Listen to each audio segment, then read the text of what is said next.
Queridos hermanos, saludo con el deseo de esta Eucaristía que celebramos este mediodía en el santuario del Señor Cristo Negro de San Román. Sea para todos una oportunidad que no debemos desestimar para dejar que la palabra de Dios interpele nuestra conciencia de creyentes y fecunde nuestros corazones para dar testimonio en este mundo de lo que creemos, de lo que amamos, de lo que esperamos. Agradezco mucho la deferencia del señor cura don Juan Arcos, párroco y rector de este santuario, que me haya invitado a presidir esta Eucaristía. Después de la fiesta de la Santísima Trinidad, la liturgia retoma el camino del tiempo ordinario, que también podemos llamar el tiempo de lo cotidiano, porque vamos a ir repasando otros acontecimientos de la vida de Cristo, ya más enfocados al ministerio y a la manera en la que va enfrentando en su día a día las cosas que se va topando por el camino y donde desde luego aparece como protagonista la persona humana.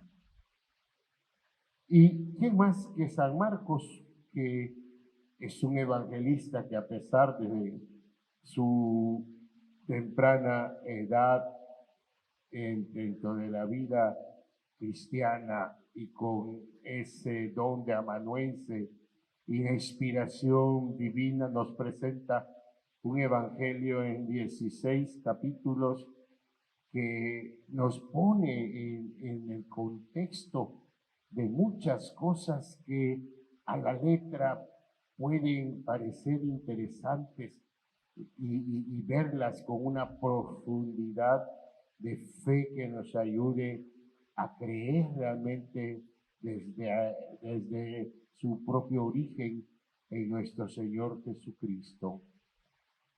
Y este evangelio de hoy nos presenta un momento en el que ya los escribas, los fariseos, retoman de nuevo la afanosa idea de quererlo hacer caer.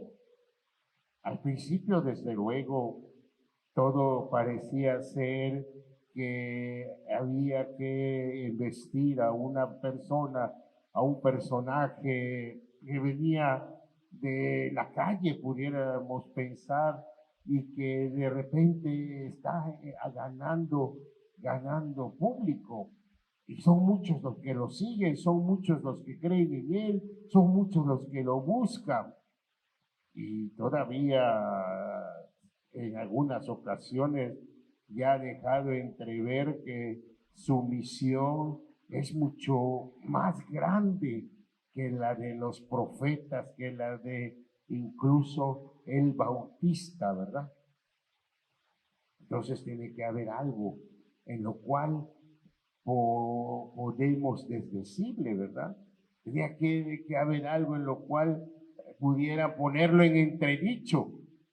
Y ahora toman un tema que Jesús conocía perfectamente, y no en cuanto al valor del dinero, de los bienes materiales, sino al que tenía dentro de su grupo, que era Mateo el publicano. Mateo, si ustedes lo leen con lupa, este texto lo va a manejar de una manera muy prudente, muy sabia, porque tal vez pues al tiempo de lo que está escribiendo, muy probablemente le trajo alguna reminiscencia, ¿verdad? Pero ahí, como nos los presenta Marcos, no era tanto el hecho de que les atendiera un tema que de por más estaba sumamente entendido, ¿verdad?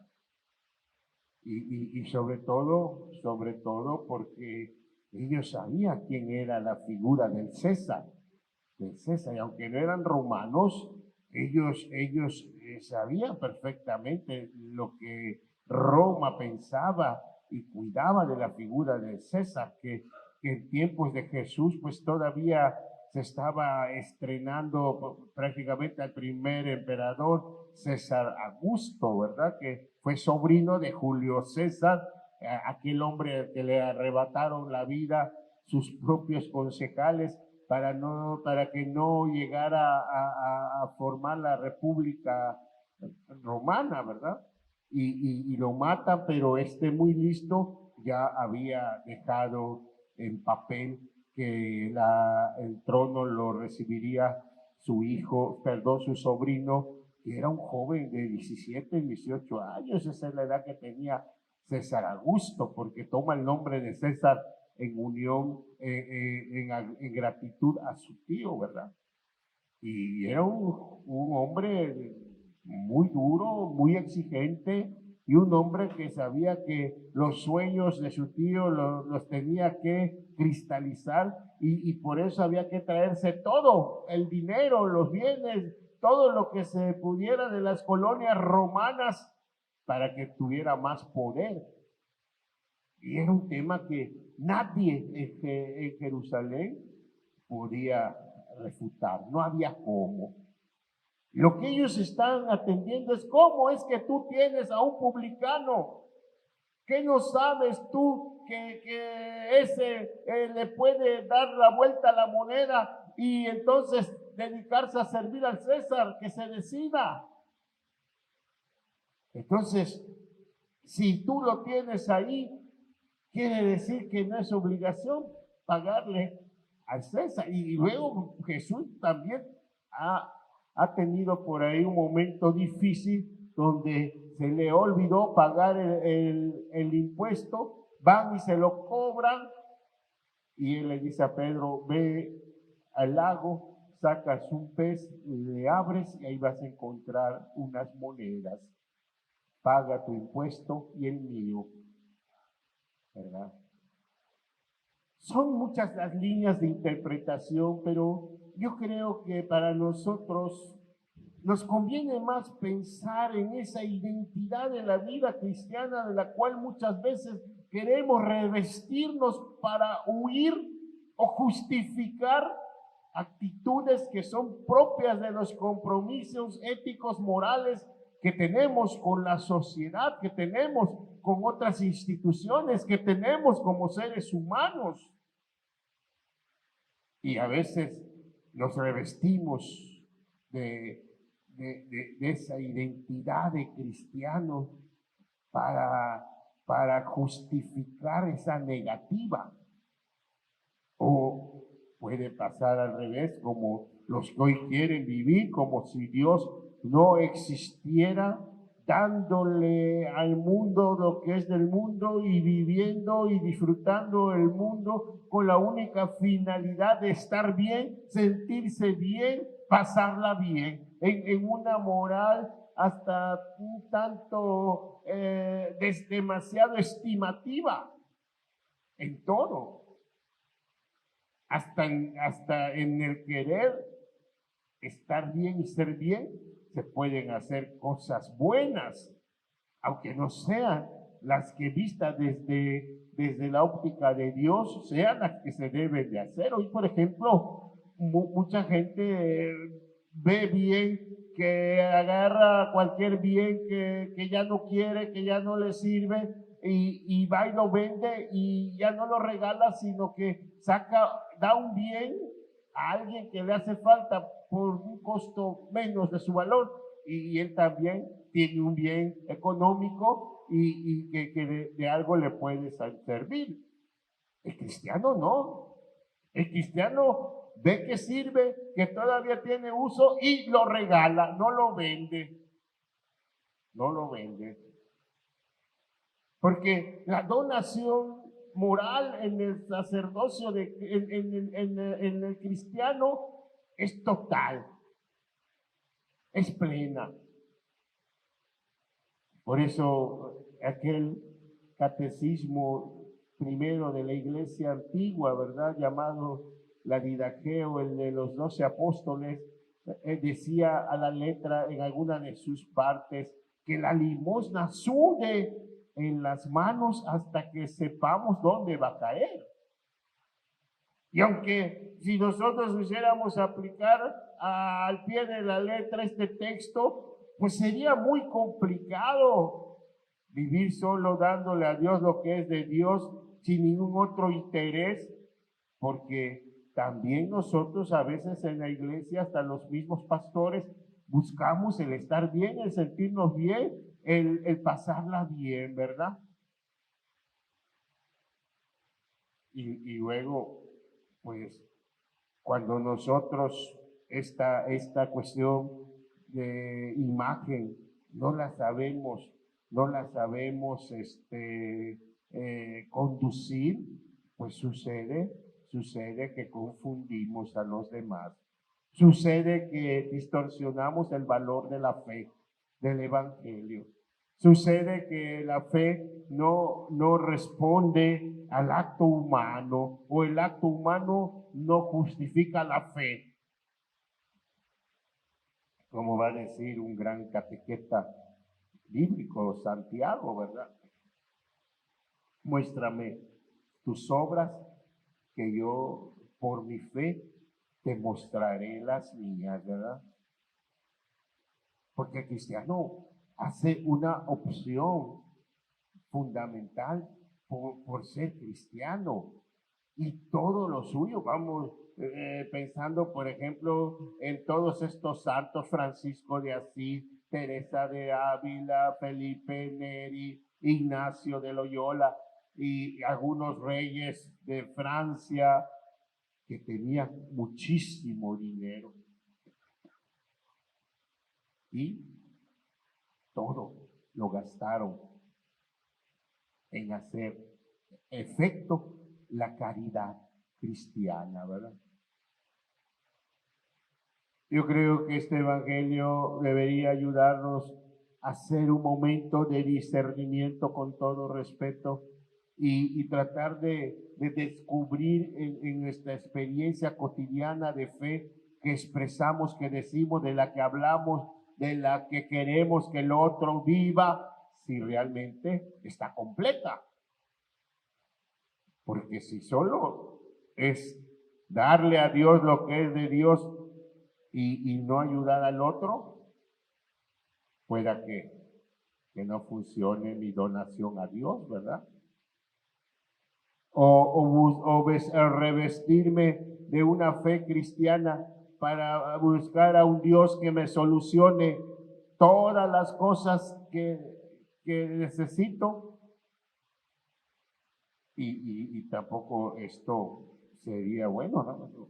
Cuando nos enfermamos, ¿qué es lo primero que le pedimos a Dios? Que sanemos, en vez de pedirle que nos dé todo lo que necesitamos para vivir, enfrentar el sufrimiento como un valor cristiano. No, queremos la salud inmediatamente y no queremos morirnos. Entonces, ¿por qué le he dicho, dale a Dios lo que es de Dios, y todo el cuerpo, el alma y el espíritu es de Dios? Pues hay que dárselo, tiene que llegar el momento en que vamos a morir, y mi vida será una ofrenda a Dios. Por eso hay que estarla perfeccionando todos los días.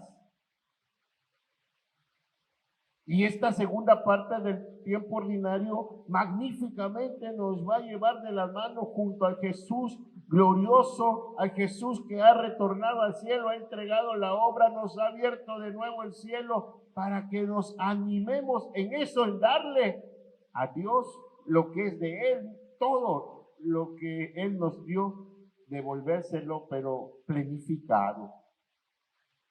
Y al César, al mundo, pues también tenemos que corresponderle con nuestras obligaciones. Si eres un cristiano y no pagas el diezmo, eres un cristiano y no cumples con tus deberes sociales, queda mal tu cristianismo y queda mal toda la religión cristiana, ¿verdad? No podemos consentir un cristianismo desconectado con la vida social, política, económica, ¿verdad? Porque el Papa lo ha dicho, y todos los papas desde León XIII hasta el Papa Francisco han hablado claramente de este tema, ¿verdad? De este tema. Que no nos hagamos morosos. El publicano dijo, Señor, lo dejaré todo para irme contigo, ¿verdad? Y él sabía lo que le esperaba. Por eso tampoco toca el tema del ciego de Jericó, porque el ciego de Jericó, así como le dijo a Jesús, Jesús, hijo de David, dame algo para que yo viva. Así también, cuántas veces me pasaba por ahí, el ciego de Jericó no le habrá dicho también lo suyo al publicano que andaba con Jesús, ¿verdad? Porque Jesús le dio una oportunidad de cambio a todos. Algunos, como el publicano, como Bernabé, como Judas, Tadeo, lo hicieron. Hubo otros que no, principalmente Iscariote, que no quiso aprovechar la oportunidad de hacer un cambio en su vida y siempre se movió en esa línea fronteriza delgada entre el bien estimativo y el bien normativo, ¿verdad? Por eso, hermanos, conozcamos bien la obra magnífica del Evangelio para que nadie nos engañe, para que sepamos cuáles son nuestras tareas, nuestras obligaciones, cuáles son las cosas que tenemos que hacer en el día a día para cumplir con nuestra misión en este mundo y desde luego con nuestra propia identidad cristiana, que en vez de que otros la nieguen, muchos la deseen, ¿verdad? Porque a la manera que vivamos nuestro cristianismo, nuestra bondad, nuestro amor, nuestra generosidad, todas las virtudes que debemos vivir en la persona humana, en la familia, en la sociedad, todo será para sumar, no para restar, ¿verdad? Vamos pidiéndole al Señor que nos ayude a entender su palabra, pero principalmente que nos haga conscientes de lo que somos, que nos ayude a caminar este mundo bien plantados en nuestra fe cristiana. Como decía Teresa de Ávila, no me mueva mi Dios para amarte, ni el cielo prometido, ni el infierno tan temido, solo el deseo de amarte. Y que ese amor a Dios sea transparente, sea ideal, sea admirado por otros, porque si amamos a Dios, entonces Dios siempre tendrá todo de nosotros y el mundo tendrá lo que nosotros en gratitud debemos ofrecerle en el sentido del bien solamente. Que nada ni nadie puede hacernos cambiar esta óptica cristiana, sino por el contrario, creyendo, amando y esperando, transformemos este mundo que Cristo nos ha dejado en las manos para poderlo transformar en una ofrenda agradable a su Padre. ICM